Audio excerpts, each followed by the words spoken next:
Hello, I'm Tracy Grimshaw. Welcome to A Current Affair. First tonight, a serious security breach by one of our big banks. It involves the highly confidential details of companies and private individuals being dumped in the street. Pages and pages of personal information left for anyone to find. G'day, how you going? Andrew Cost from A Current Affair. I just wanted to have a chat to your manager about the way in which the bank's disposing of people's personal documents.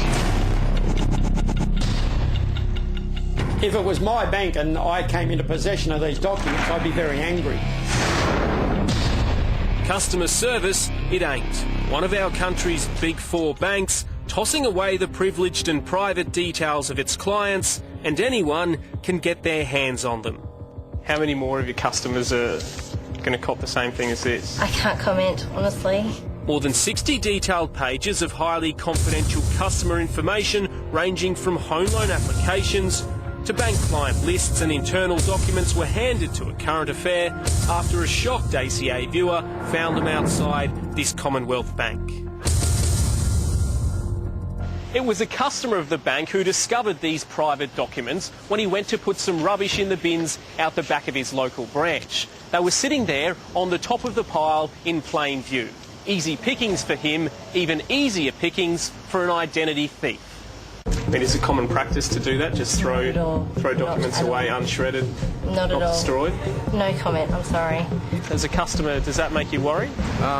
Yes, it does a little bit. Pretty disgusting, yeah. We need better security than that. There's really no excuse. Documents give somebody a basis from which to steal your identity. Warren Mallard is a private investigator specialising in identity fraud. He says some of the documents found contain up to 90 points of identification.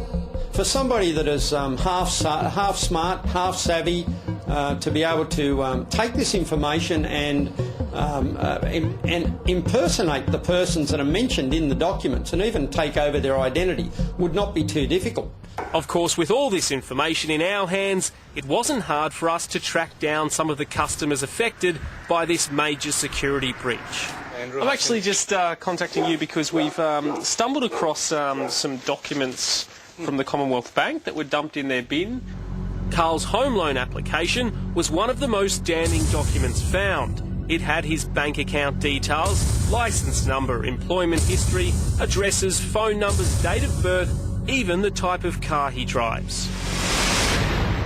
There's a whole bunch of information they've thrown out unbeknownst to... So they didn't shred it, anything, just dump it? Yeah, no, not shredded. Someone pick it up? Just dumped it, someone's picked it up. Luckily not an identity thief. That's right. The amount of stuff that can be done with this information is quite frightening, really, isn't it? We've got a whole pile that haven't been destroyed correctly. For a bank that earns billions of dollars a year in profit, a $10, $15 paper shredder can't be used. I'm sorry, I can't comment.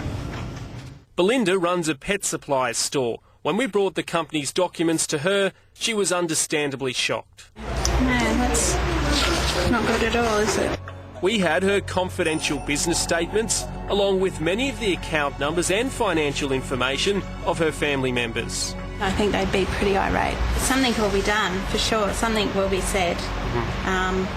I know for a fact that our families have been with these business, with the Commonwealth all our lives.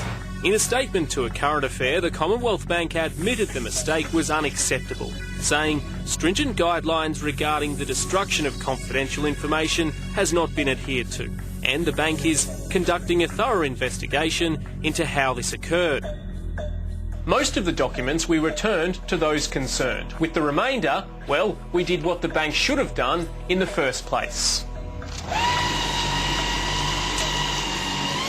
We don't know how many documents there were and whether or not others have been discovered and taken away already. The bank's investigation has so far revealed the documents were placed in the wrong bin by a staff member, and the branch has also told its staff they must follow the correct procedures when documents are destroyed.